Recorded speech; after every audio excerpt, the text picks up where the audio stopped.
Hey guys, it's Lady with an update to my mega Persona 3 Reload theory video from back in June/July.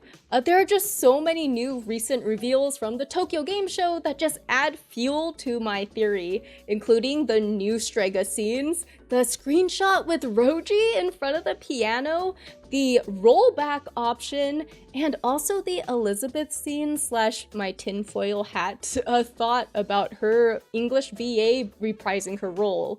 So these are the things that I really need to talk about, but before we get into it, I just want to make it clear that I am going to be talking about spoilers from the original Persona 3 story. So, you know, stuff from Fez, Portable, even some general things from the answer are going to be fair game in this video, so if you don't want spoilers, then this is your chance to head out. But with all that said, I'll be TLDRing / briefly summarizing the points from my original theory video as they become relevant.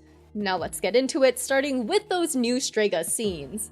As I brought up in my original theory, Orphic cosmology is the biggest influence on Nyx's true form, the Persona 3 protag's initial persona, and the overall theme surrounding memory in the final months of the original game. More on this soon.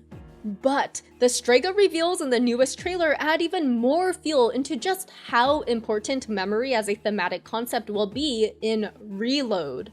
You see, in Persona 3 Fez, the first time we hear about forgetting the Dark Hour is when Ryoji offers it as an option to seize in early December, which is way far into the game. Prior to this final arc, the disappearance of the Dark Hour was always centered more around losing the power of the persona, what makes us special, so to speak, instead of the sentiment around not forgetting each other and our memories of the year. This is where Jin's new lines really play into Reload's shift in direction. At around the 1:30 timestamp in the trailer, the date is shown to be October, and Jin talks about if the Dark Hour disappears, we might forget everything that happened, won't we? I'd forget you and Chidori, things we did together, all of it. To me, that's a fate worse than death. This is such a drastic shift in Strega's motivations from their previous iterations. By the way, they did have their own motivations in the original though. I will die on this hill. It was more directly tied to their arcana though, and the reveals of some / Jin came way too late in the original game. I don't want to tangent too much into all this in this video, but I did analyze all of their individual motivations in my massive Persona 3 Arcana analysis, which you can find in the cards and description. But back to the actual Reload theory, the common complaint with Strega last time was that they never felt like an actual group. Hell, we never even fight all three of them together at once, which please, Atlus, let us do that once in Reload, please! But yeah, it always felt more like Jin and Takaya the duo, with Chidori just tagging along for the ride. The implication to me was that no one else would understand what she's gone through with the Kirijo background except those two, so that's really the only reason why she stuck with them. Overall, they just never felt like a cohesive or close trio, right? But just this one new line from Jin completely shifts the direction for Strega in Reload. Including whatever additional scenes they got in store for us, it looks like they're really gonna try and sell these three as a close-knit group this time around.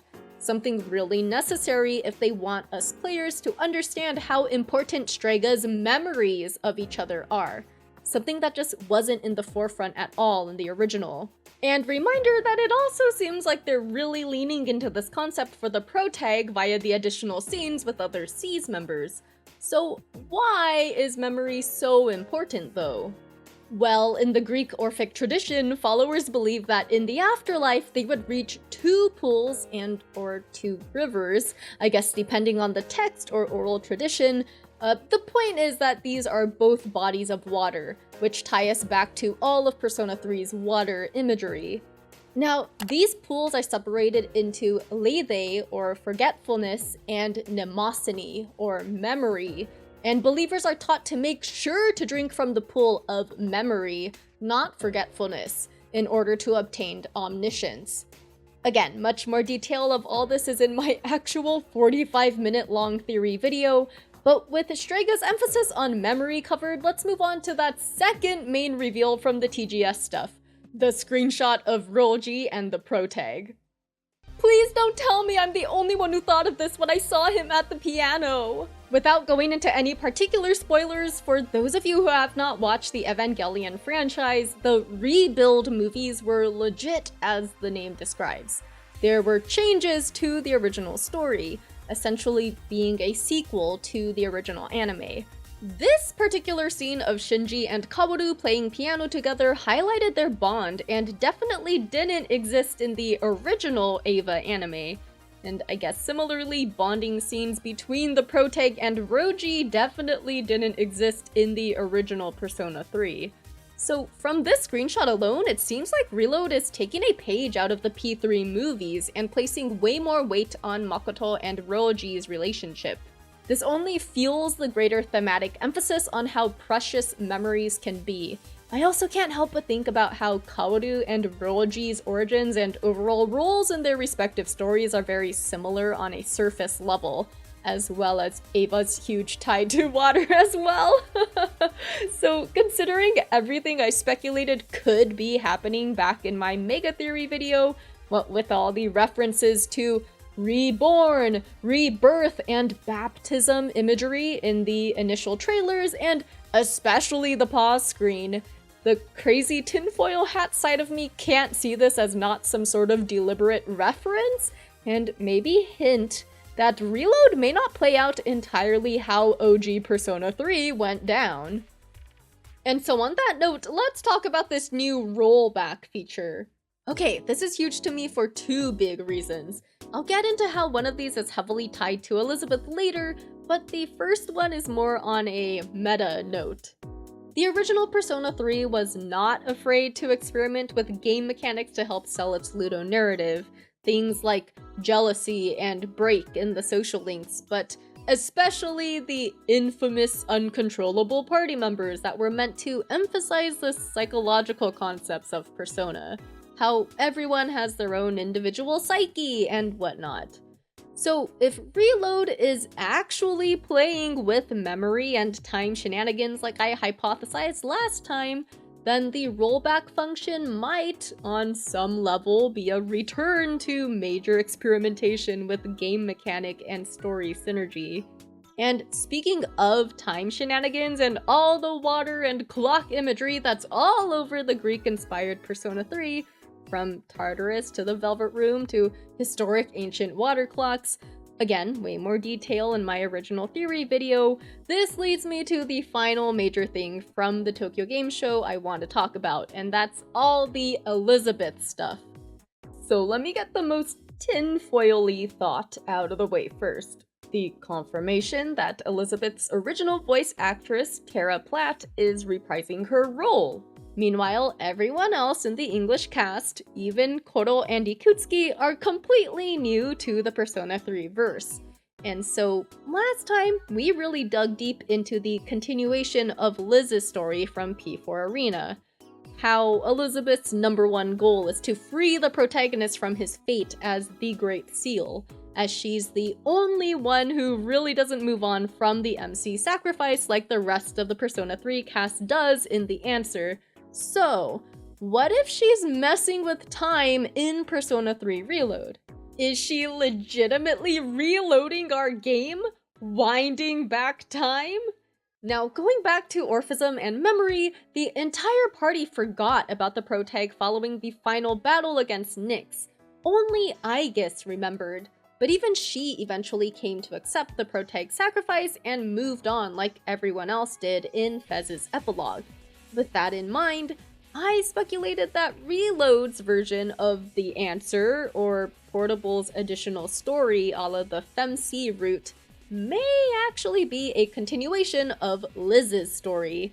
What if she's the only one who remembers everything and is actually creating some sort of time loop or reincarnation cycle, like the Evangelion rebuilds, but Persona 3.0? You cannot reload. Now, about Tara Platt returning, yeah, I get that the Japanese cast wasn't replaced at all, so this part of the tinfoil thought doesn't hold up very well. I just couldn't help but smile at the confirmation that, of all the English VAs, Elizabeth's is the only one that's being reprised. However, that final scene in the trailer with Liz singing her trademark Velvet song does add to the fuel for 2 reasons. First is, that's what she sings in the arena games when she's talking about saving the protag. Like, as far as I recall, she never sang this during the original events of P3 Fez. It's only in the sequel games that focus more on her story that she does. And secondly, why was this tacked on after the P3 Reload logo rolled? So hear me out. We've had 3 other official P3 Reload trailers so far, yet none of the other ones did something like this. The logo was the last thing to roll every time before the release date and other credit stuff. But this time, out of any scene that could have been tacked on after the ending of the trailer, it just happens to involve Elizabeth. Like, I swear, I can't make this up. She literally just defied the ending of this trailer. So how much farther might she take it? On that track, I also can't help but think they've already revealed so much about the main things to expect from this game. Basically, all the artwork and screenshots of the entire cast of characters are out now, with the Strega, RYOJI, etc. reveals from this month. So what is left to reveal in all this remaining time before Reload's out? The full moon marketing is still supposed to be a thing, and even if they don't release something new or major for each remaining one, that's still 4 more opportunities. So I'm sitting here wondering, what if they start hinting at never before seen story beats? But yeah, what do you guys think about all of this? Especially the Liz thing at the end of the trailer. Liz just being Liz? Or do you think Atlus is hinting at something more here? Let me know what you think in the comments. Also, please like this video if you liked it and subscribe for more. I'll definitely alter or update my predictions as necessary. Check out all my other Persona analyses and follow me on my other socials. Finally, I want to thank all my patrons, especially Big Clingy, Sam Bezjak, Francisco Santoyo Rego, M. Mianolin, Platinum Rose, Malcolm Lowry, Unholy Biscuit, Peter Shepard, and Andy.